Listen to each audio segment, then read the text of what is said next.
Hi, it's Michelle Neske, the Posh PA, and we are going to talk about supplemental essays today.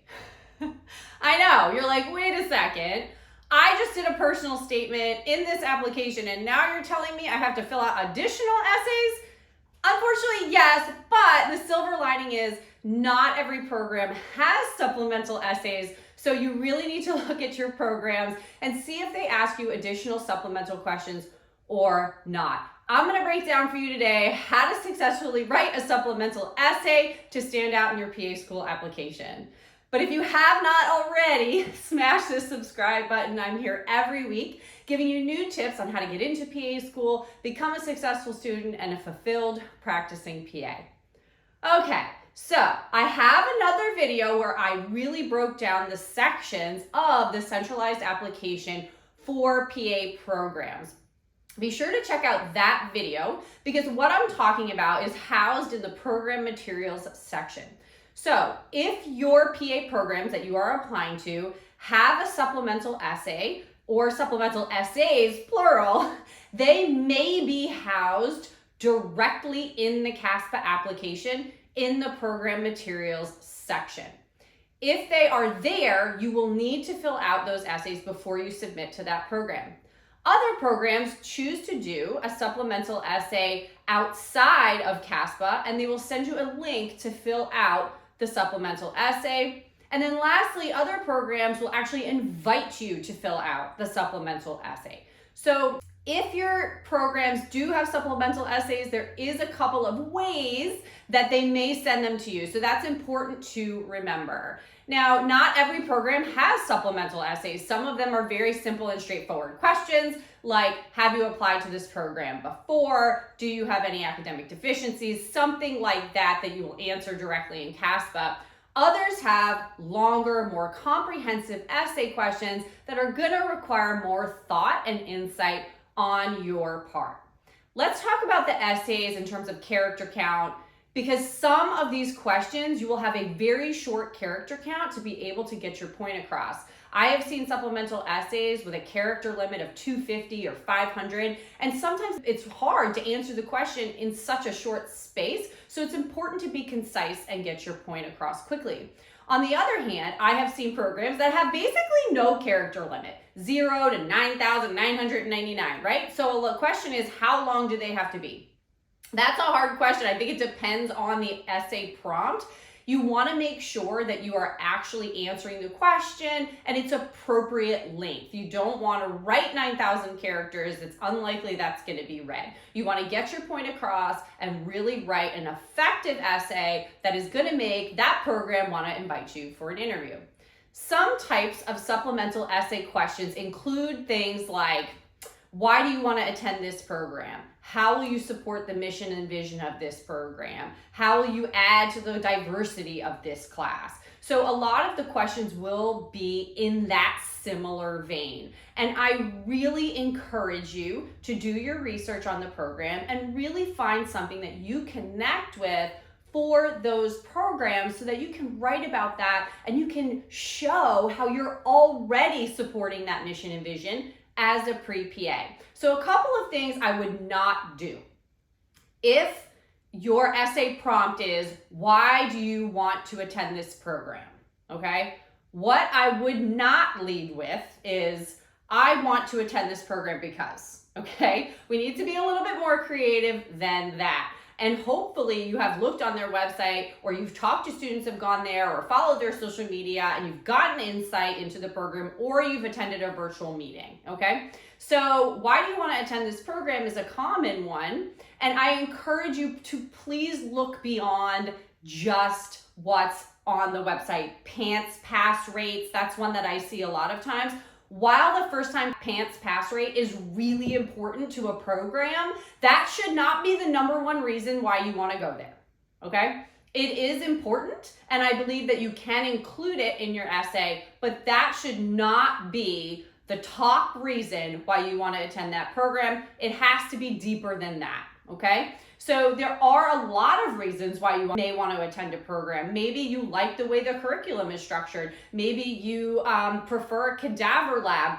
and you really want that experience. Maybe they have international rotation options. Maybe they have leadership possibilities or the ability to work with underserved communities or, mission work, okay? Really look into these programs and see what you identify with them. And instead of saying, I will fulfill your mission and vision of this program by, I would think about showing them how you already fulfill the mission and vision through your experiences that you have as a pre-PA, so that when you get into their program and you get the knowledge from them and their unique ability to deliver it to you, you will be able to go out and fulfill that mission even better as a practicing PA. So really think about that. You want to do more showing than telling. Don't just say to me, I want to fulfill the mission and vision of this program because I want to help underserved communities. Tell me how you are already doing that as a pre-PA and how being a part of this program is going to next level that for you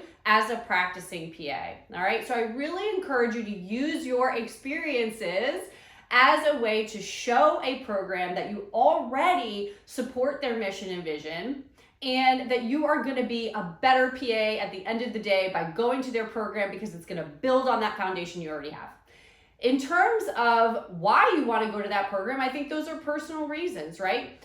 Like I said before, a lot of things could be rotational structure, could be those extras that a program has, right? Could be location. I actually think talking about location is actually a good thing. A lot of programs, if you are from that area, location is important because programs like to have graduates that are going to go out and practice in their community. So if you are somebody that is from South Carolina and you're applying to a South Carolina program and going back and serving your community is really important to you, and that program is in South Carolina, then I think location is important, right? And that could be a way to tell them that, like, I want to be in this community. I grew up in this community. I want to go back and serve in this community. So you can use location as a reason, but it can't just be, I like this city. It has to be something that you connect with a little bit more. And maybe if you're not from that city, you can say, I look forward to learning from all the different exposures I am going to get from the program in this area, if it's in an urban location, or maybe having access to world-class hospitals that you may not get. So really think beyond just the simple things, the surface things that you might come up with. Now, diversity is a difficult question for some people, okay? And I think a lot of the times that's because we only think of diversity in terms of race. You have to remember that diversity includes all types of cultural differences, not just race. So I think, if you're somebody that's sitting at home and thinking, I'm not diverse, I challenge you to really think about what is different about you.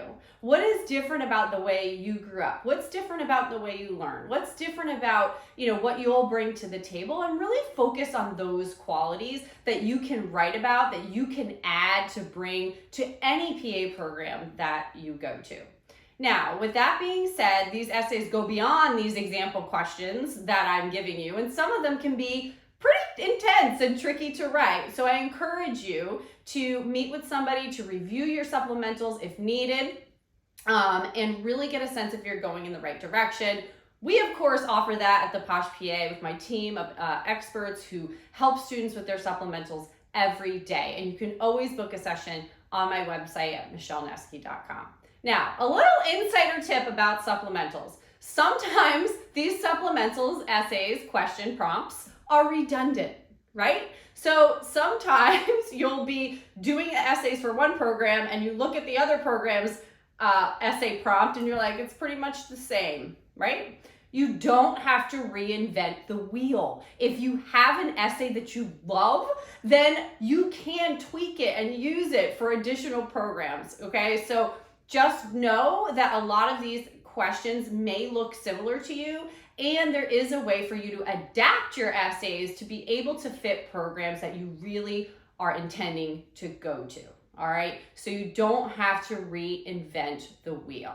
Now, for programs that don't have any supplemental essays, you can obviously apply to them anytime. And if you do have a larger number of programs, although I only recommend 8 to 10, and you have half that require supplementals and half that don't, you can always go ahead and apply to the programs that don't while you work on your supplementals and then apply to those after. I think sometimes everybody thinks they have to apply to all the programs at the same time, and that's not necessarily the case. So just keep that in mind when you are doing these supplemental essays, because they can take time and you do want to put thought into that. In terms of content and structure, pretty much the same as a personal statement. You want to make sure it has a strong beginning, a well-structured middle, and a nice conclusion to kind of round things out. You want to stay within the character limit. You want to get your point across. You want to show more than just tell, meaning instead of just stating something, show how you're already using that as an example from the experiences that you have. Now, some people will say to me, well, I talked a lot about this in my personal statement. Yeah, so try to find something different. You know, you've had a lot of patient care experiences at this point, so I'm sure there are different ones you can use, you know, from that bank. Also, your volunteer work, your shadowing, your teaching, your leadership, anything like that can be used in these supplementals. And if you haven't talked about something that you really wanted to talk about, supplementals is the time to shine, right? So make sure that you're using those things that maybe you couldn't put in your personal statement because of limited character space, and putting them in your supplementals to really be able to stand out for those programs. Now, again, this was kind of a brief overview of supplementals and gave you some tips on how to write a successful one.